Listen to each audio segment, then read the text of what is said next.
Salut les maniacs du gros son qui tâche et bienvenue dans cette nouvelle vidéo où on va parler de ma chemisette Apache. Je vais vous montrer tout ce qu'il y a dessus et on va également parler de Condamné, le premier album des Français. Ils nous viennent de l'an Malédiction, groupe qui a malheureusement splitté en 2007, auteur de 2 albums. Donc cet album Condamné paru en 2001 sur le label Brennus et le deuxième Esclave du vice paru quelques années plus tard sur le label d'Olivier Garnier, NTS, Nothing to Say. Donc Malédiction, c'était Sylvain et Nicolas Mollard, respectivement guitariste, chanteur et batteur, Olivier à la basse et Mathieu Poulain à la deuxième guitare. Mathieu qui nous a quittés en 2014 malheureusement. Donc là il s'agit de la version d'Ayes Irae, le vinyle sorti en 2005 avec le petit hobby. Donc c'est brésilien, ils ont fait l'effort d'écrire en français le Dieck qui a réveillé le heavy metal 80s français. Nous pouvons dire que sur Condamné, les influences traditionnelles de métal lourd des 80s étaient plus évidentes. Ma foi, c'est mal écrit, mais c'est on ne peut plus vrai. Des influences, bien sûr, ADX en tête, mais également Sortilège, H-Bomb. On parle d'ADX, puisque le groupe reprend Les Enfants de l'Ombre, qu'on retrouve sur le deuxième album d'ADX, paru en 86, La Terreur. Mais après, il y a leurs propres morceaux, Le Fils de Satan, Condamné, Le Masque de Fer, ou le morceau Prince des Ténèbres. Donc c'est un album sorti en 2001, qui aurait très bien pu sortir en 86. Ça sonne hyper daté, mais ça sonne super bien. Et c'est vraiment un magnifique hommage. Malheureusement, le groupe s'est séparé en 2007.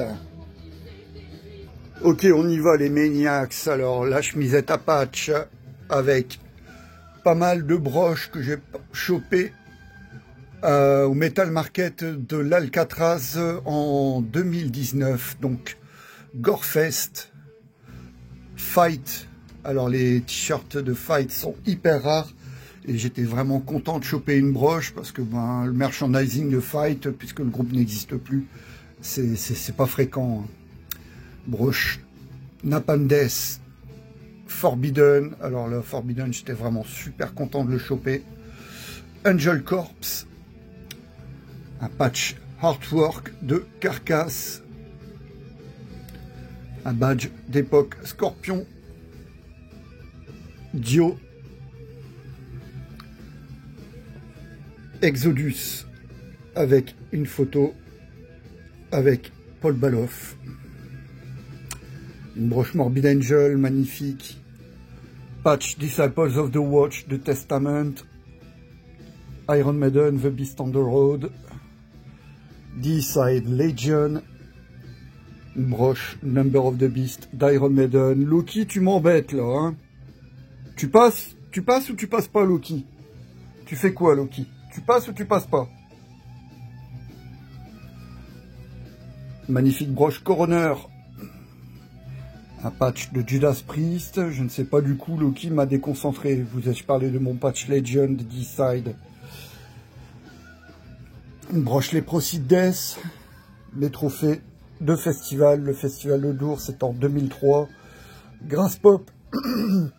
En 2005, il me semble. 2003, pardon. Grass Pop 2004, Grass Pop 2005, avec un pass VIP. Ça, c'était avec l'abonnement Rockard. Je m'étais abonné pour 2 ans à Rockard et j'avais reçu donc le pass 3 jours Grass Pop. Et en fait, on avait le bracelet VIP avec mon pote Jean Damien, ce qui nous avait permis de croiser les membres de Samael, par exemple, et de voir bien loin. On avait vu le guitariste Anthrax, Dan Spitz. Je n'ai pas osé l'aborder, malheureusement, Dan Spitz. On avait vu Dave Mustaine aussi. Grass Pop Metal Meeting, ça doit être 2006, 2008. Mass Destruction, festival belge. Mon premier Hellfest en 2011. Et donc le fameux combi Alcatraz 2019. Allez, de l'autre côté, Cro-Mags, Alpha Omega.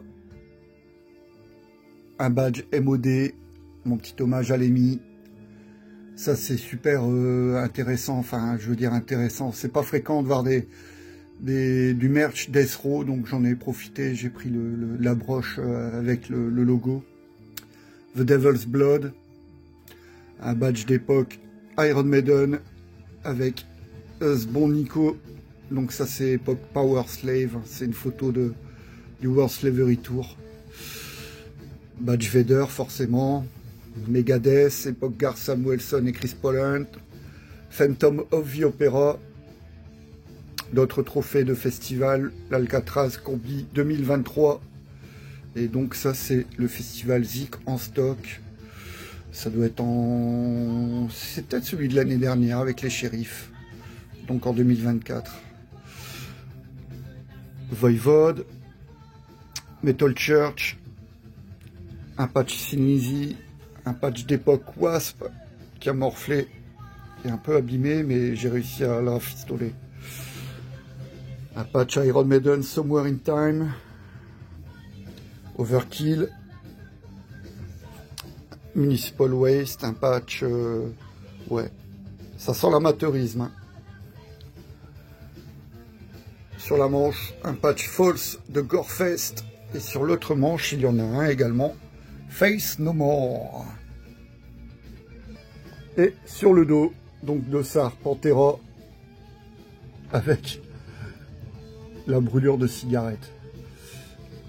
Slayer, Motorhead, encore un patch d'époque Wasp. Les patchs de Wasp, ils ont morflé. Hein.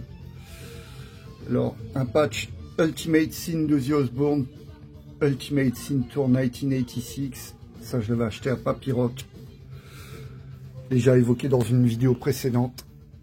Wasted Years d'Iron Maiden, le patch d'époque. Cowboys from Hell de Pantera.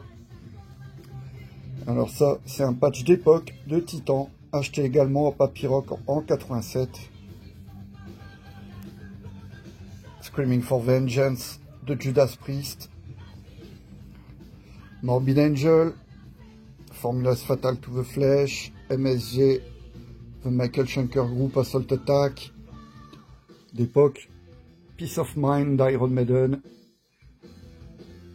un patch de Kiss, Heavens on Fire Tour, je ne sais pas si c'est le nom de la tournée 84 de Kiss, mais bon, il n'est pas terrible, mais je l'aime bien en fait, je trouve qu'il a du charme. Et là, c'est une belle pièce aussi, un patch à dossard d'époque Iron Maiden, donc voilà quoi. Voilà les Maniacs, ma chemisette à patch a été disséquée. Appréciez cette vidéo, je vous dis à très vite, soyez heureux, prenez soin de vous. Et merci encore pour tous vos messages de soutien, je ne fais que me répéter, mais ça me fait vraiment plaisir. Et je prends du plaisir à faire ces vidéos, j'espère que ça se ressent. À très vite les Maniacs, ciao.